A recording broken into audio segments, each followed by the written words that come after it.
বাংলাদেশের প্রধান সামরিক প্রতিপক্ষ ভারত এবং মিয়ানমার, কারণ এই দুইটি দেশের সাথে সীমান্ত রয়েছে বাংলাদেশের। अस्सलाम वालेकुम वीवर, बहुत ही ज्यादा इम्पोर्टेंट वीडियो है बांग्लादेश की आर्मी के रिलेटेड। बांग्लादेश की आर्मी के मोस्ट इम्पोर्टेंट वेपन जो है, आज की वीडियो उन्हीं के रिलेटेड होने वाली है। अभी तक हमारे चैनल को सब्सक्राइब नहीं किया हुआ तो जल्दी से हमारे चैनल को सब्सक्राइब कर लीजिएगा। Without wasting the time video को स्टार्ट करते हैं।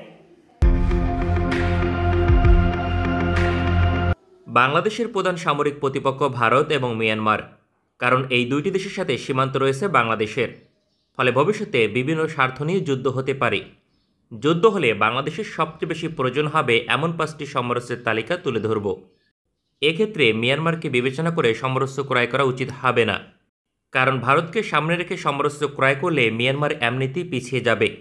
ফলে ভারতের সাথে যুদ্ধ হলে বাংলাদেশের কোন 5টি সমরাস্ত্র বেশি গেম চেঞ্জার ভূমিকা পালন করবে সেটাই গুরুত্বপূর্ণ। ভারতের সামরিক শক্তি বাংলাদেশের চেয়ে অনেক বেশি, ফলে বাংলাদেশ থাকবে ডিফেন্সিভ অবস্থানে। যেমন রাশিয়ার বিপরীতে একই ধরনের পদক্ষেপ নিয়েছিল ইউক্রেন সামরিক বাহিনী। ভারতীয় সেনাবাহিনীর সাথে ফ্রন্টলাইনে লড়াই করার মতো সক্ষমতা রয়েছে বাংলাদেশ সেনাবাহিনীর, কারণ বাংলাদেশের ভৌগোলিক অবস্থান অনুযায়ী এই অঞ্চলে লড়াই করতে হলে সেনাবাহিনীর কোনো বিকল্প নেই। এক্ষেত্রে উভয় দেশের সেনাবাহিনী প্রায় একই ধরনের সমরাস্ত্র অপারেট করে। এক্ষেত্রে বাংলাদেশকে নিশ্চিত করতে হবে যাতে বাংলাদেশ সেনাবাহিনী ফ্রন্টলাইনে যুদ্ধ চালিয়ে যেতে পারে। বাংলাদেশ সেনাবাহিনী তখনই যুদ্ধ চালিয়ে যেতে পারবে যখন ভারতীয় বিমান বাহিনী গ্রাউন্ড স্ট্রাইক মিশন পরিচালনা করতে পারবে না, কারণ নিয়মিত বিমান হামলা করলে বাংলাদেশ সেনাবাহিনী সমানে লড়াই করতে পারবে না। এক্ষেত্রে ভারতীয় বিমান বাহিনীকে নির্দিষ্ট দূরত্বে আটকে রাখা বাংলাদেশের জন্য সবচেয়ে গুরুত্বপূর্ণ। অর্থাৎ এই তালিকায় প্রথম অবস্থানে থাকবে বাংলাদেশ বিমান বাহিনীর যুদ্ধ বিমান। বাংলাদেশ বিমান বাহিনী ভারতের বিরুদ্ধে গ্রাউন্ড স্ট্রাইক মিশন পরিচালনা করবে না, তার পরিবর্তে নিজেদের আকাশসীমা নিরাপদ রাখবে যাতে ভারতীয় বিমান বাহিনীর যুদ্ধ বিমান বাংলাদেশের নিকটবর্তী অঞ্চলে গ্রাউন্ড স্ট্রাইক মিশন পরিচালনা করতে না পারে। এক্ষেত্রে এয়ার সুপিরিটি মিশন পরিচালনা করবে, পাশাপাশি ডিপ স্ট্রাইক এবং মেরিটাইম স্ট্রাইক মিশন পরিচালনা করবে। এক কথায় যুদ্ধ বিমানের বহুমুখী ব্যবহার বাংলাদেশের জন্য সবচেয়ে গুরুত্বপূর্ণ।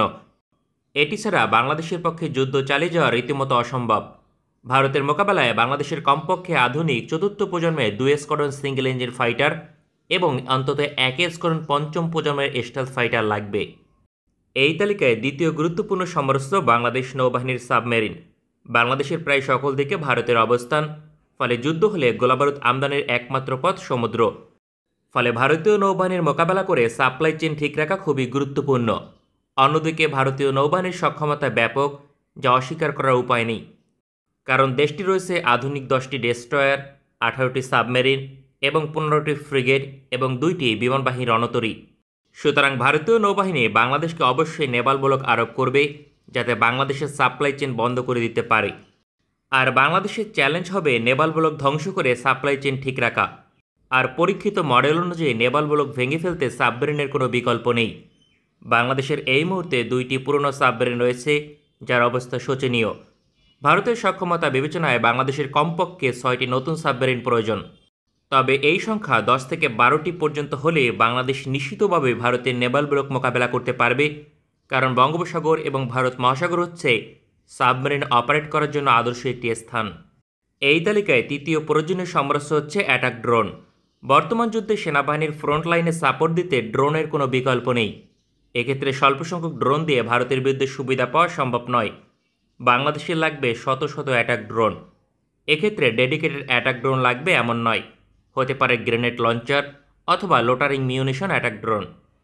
কারণ বাংলাদেশের নিকট রয়েছে মাত্র 12টি বায়রাক্তার TB2 অ্যাটাক ড্রোন। হয়তোবা 2030 সালের মাঝে এই সংখ্যা 24টি অতিক্রম করতে পারে।